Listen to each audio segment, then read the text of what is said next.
E se fosse possível entrar na memória de outra pessoa? Não só isso, mas reviver um evento junto com ela e mudar o que aconteceu.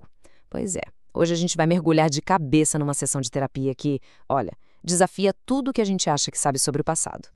Imagina só a cena. Num minuto, você está numa sala de terapia, tranquilo, e no outro, puf, você está numa aldeia medieval. O cheiro de fumaça está no ar, um caos total. É exatamente isso que a Marie está vivendo. E essa pergunta dela sussurrada, mas como? É a pergunta que a gente se faz junto com ela, né? Pensa bem. Uma aldeia inteira, uma fogueira gigante, uma pira em chamas e um resgate que parece impossível. Dá pra quase sentir o calor, ouvir a gritaria da multidão, né? Só que isso não é uma lembrança. Pra Mary e Liz, aquilo ali era a realidade. Elas não estavam só assistindo de longe, elas estavam lá, vivendo tudo aquilo. Ok, vamos lá. Uma visão de fogo. A pergunta é: como é que a Marie e a Liz foram parar nesse cenário, nesse verdadeiro inferno medieval? Bom, já adianto, não foi um sonho, foi uma forma bem radical de terapia, uma que jogou as duas de cabeça no que parece ser uma memória compartilhada. Duas mentes, uma memória? Peraí, como assim? Memória compartilhada? Isso soa muito como ficção científica, né? Mas a fonte desse relato descreve um método bem específico, uma configuração que supostamente torna o impossível possível. Então, bora dar uma olhada no que aconteceu antes da Maria e da Alice serem transportadas para esse passado. E é aqui que a coisa começa a ficar bem diferente. Primeiro, a Maria e a Alice ficam sentadas uma de frente para a outra. Ok. Depois, cada uma segura uns tais de bastões de plasma. Já começa a ficar esquisito. E aí, o terapeuta começa a recitar o que são chamados de comandos apométricos. A ideia por trás disso tudo é que essas palavras, esses sons, de alguma forma conseguiriam sintonizar a mente das duas na mesma frequência. Pense em dois rádios sendo ajustados para pegar a mesmíssima estação. É mais ou menos isso. E no centro disso tudo está esse conceito, apometria. Vamos tentar entender. Basicamente, é uma técnica que usa comandos de voz para desdobrar corpos sutis. A meta? Conseguir acesso a memórias que não são só suas, as chamadas memórias transpessoais, ou até mesmo um tipo de inconsciente coletivo. É como se fosse uma chave que, em tese, abre a porta não só para as suas próprias memórias, mas para um HD gigante de memórias compartilhadas, onde as experiências de todo mundo estariam guardadas. É quase como acessar a internet da alma. E se você acha que a história acaba aí, achou errado. Acontece que a Mari e a Liz não visitaram essa memória uma vez só. Elas voltaram. E na segunda vez, algo fundamental mudou. Algo que faz a gente pensar, será que o passado está mesmo escrito em pedra como a gente imagina? E aí a cena chega no seu ponto máximo, no clímax. A Liz aparece, montada num cavalo, como uma luz de esperança no meio do caos. E estende a mão para Marie. É a chance de escapar, de sobreviver.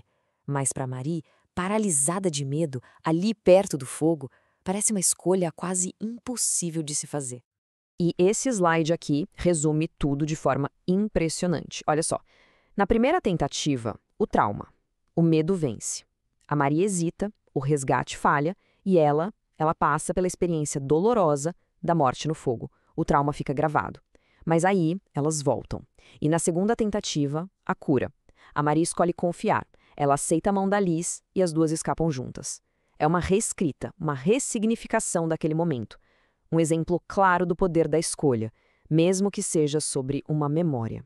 E aqui, a gente chega no ponto central da questão para Marie. O que mais assombrava ela não era a morte em si, sabe? Era essa frustração. A frustração de ter talentos, de ter dons, mas de sentir tanto medo que não conseguia usar todo o seu potencial. Parando para pensar, quem nunca se sentiu um pouco assim, né? Tá, a história é fascinante, mas como isso seria possível?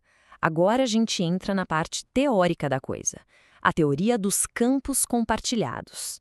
Vamos tentar entender como a fonte por trás desse relato explica um fenômeno tão extraordinário. A questão não é só o que aconteceu, mas como a teoria diz que isso pode acontecer. Então, a teoria é a seguinte: as memórias não estariam guardadas no nosso cérebro como arquivos no computador. A ideia é que elas existiriam em campos por aí, como se fossem, sei lá, estações de rádio, cada uma transmitindo numa frequência específica.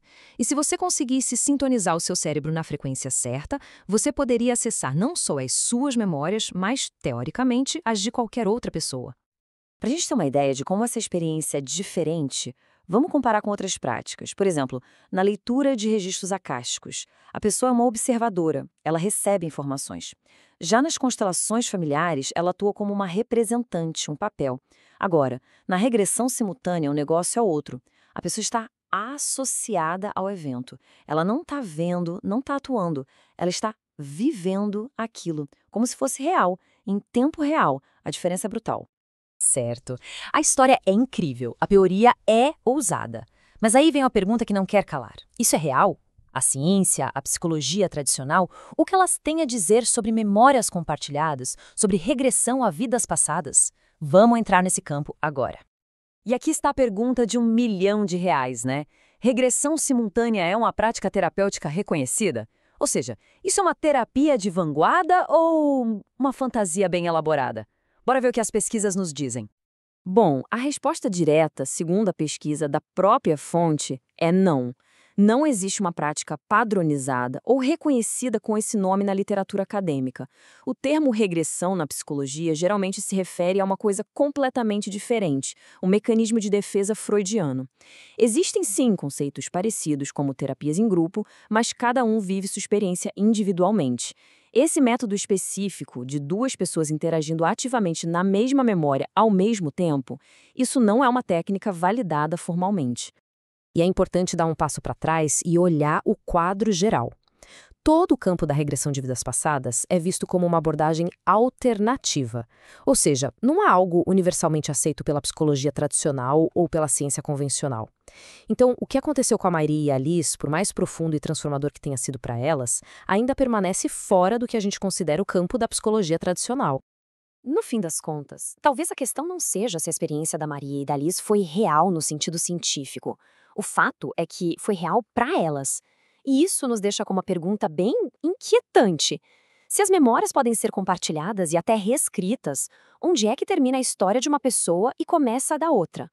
Talvez a resposta seja que as nossas histórias estão todas interligadas, como fios de uma imensa tapeçaria da experiência humana.